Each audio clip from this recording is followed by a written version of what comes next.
السلام علیکم ویورز، کیسے ہیں آپ سب؟ امید ہے کہ آپ سب ٹھیک ہوں گے۔ ہمارا پہلا لیکچر تھا نظریے کے بارے میں۔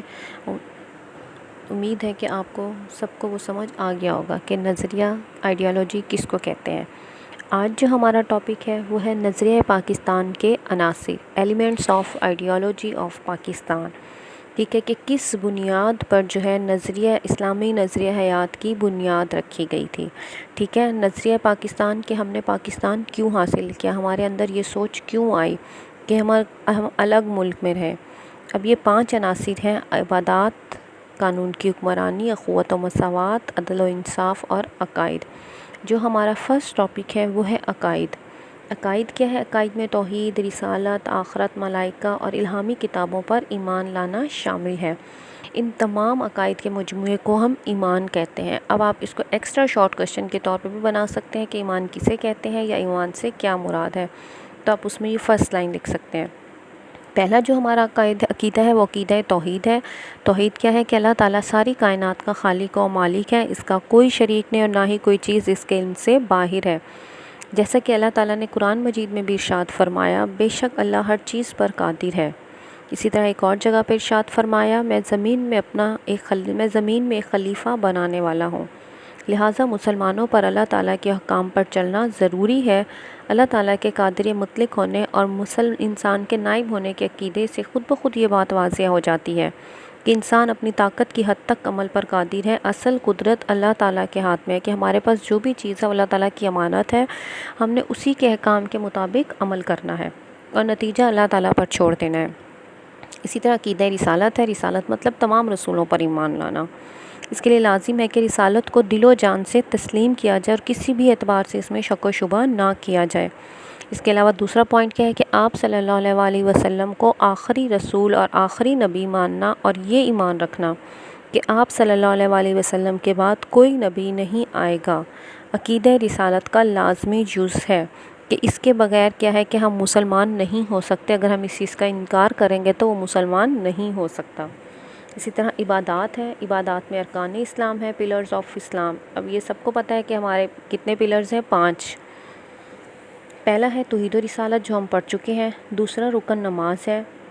قرآن مجید میں بھی کئی مقامات پر نماز کی ادائیگی کا حکم دیا گیا ہے۔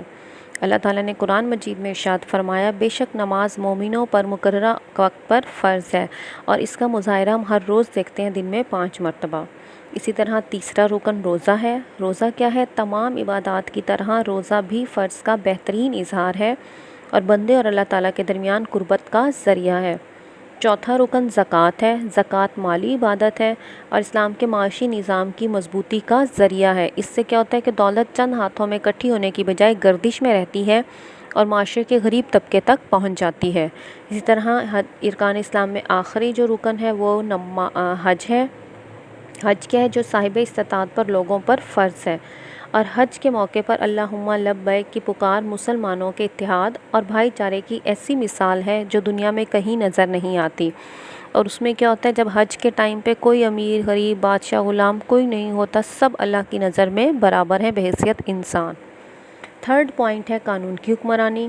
اب اس کی بنیاد اس تصور پر ہے کہ قانون کا سرچشمہ کون ہے؟ اللہ تعالیٰ ہے۔ ہم نے یہ پہلے بھی پڑھا۔ قرآن مجید اور اسوہ رسول صلی اللہ علیہ وآلہ وسلم قانون کی بنیاد ہے۔ بادشاہ اور غلام بھی اس قانون کے سامنے برابر ہیں۔ حکمرانوں کو باہمی مشورے کے ذریعے فیصلوں کا پابند کر کے جمہوریت کی مہر لگا دی گئی۔ شرط یہ ہے کہ تمام فیصلے قرآن و سنت کی روشنی میں ہوں۔ 4 پوائنٹ ہمارا اخوت و مساوات ہے۔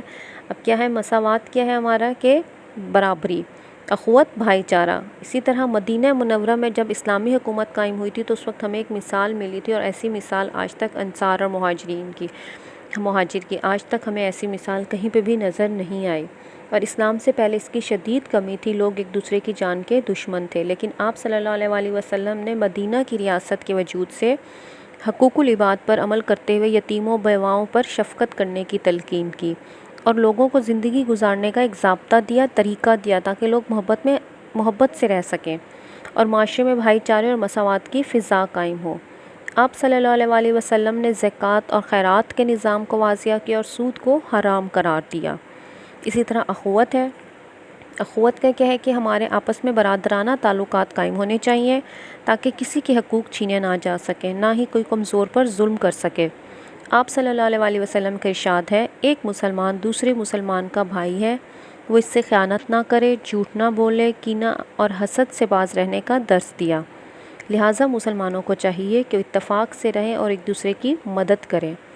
اسی طرح علامہ اقبال نے بھی اخوت و مساوات پر زور دیتے ہوئے ایک شعر بیان کیا ہے، ایک ہی صف میں کھڑے ہو گئے محمود و ایاز، نہ کوئی بندہ رہا نہ کوئی بندہ نواز۔ کیونکہ اسلام میں اونچ نیچ کا کوئی تصور نہیں ہے، اس لیے غریب اور امیر سب ایک جیسے ہیں۔ آپ صلی اللہ علیہ وسلم نے اپنے آخری خطبے میں حقیقت واضح کرتے ہوئے بیان فرمایا تھا، اے لوگو، بے شک تمہارا رب بھی ایک ہے اور تمہارا باپ بھی ایک۔ آگاہ رہو، کسی اجمی کو کسی عربی پر، کسی عربی کو کسی اجمی پر، کسی سفید فام کو کسی سیاہ فام پر اور کسی سیاہ فام کو کسی سفید فام پر کوئی فضیلت حاصل نہیں۔ فضیلت کا معیار صرف تقویٰ ہے، تقویٰ پرہیزگاری پر ہے کہ ہم صرف پرہیزگاری ہی ہم آگے جا سکتے ہیں۔ اسی طرح عدل و انصاف ہے، انصاف کے بغیر کوئی بھی معاشرہ ترقی نہیں کر سکتا، لہٰذا عدل و انصاف کا تقاضا ہے کہ معاشرے میں ہر کسی کو اس کا حق ملے۔ جہاں انصاف پر مبنی معاشرہ ہوگا وہاں دوسری برائیاں خود بخود ٹھیک ہو جائیں گی۔ جب طاقتور، پہلے کیا تھا طلوع اسلام سے پہلے کہ بے ایمانی کے طاقتور کو سزا نہ دینا جبکہ کمزور کو سزا دینا تھا، اس کے اسلام کے بعد عدل و انصاف کا بول بالا ہوا اور زندگی کے ہر شعبے میں عدل و انصاف کی ضرورت محسوس ہوئی۔ اس کی مثال ایک ایسی ہے کہ ایک دفعہ قبیلہ بنو مخزوم کی عورت نے چوری کی اور آپ صلی اللہ علیہ وسلم سے سفارش کی گئی تو آپ صلی اللہ علیہ وسلم نے ارشاد فرمایا، تم سے پہلے قومیں اسی لیے تباہ و برباد ہو گئیں کہ ان میں جب کوئی بڑا آدمی جرم کرتا تو اسے سزا نہیں دی جاتی تھی، اور اگر کوئی چھوٹا آدمی جرم کرتا تو اس پر حد لاگو کر دی جاتی تھی۔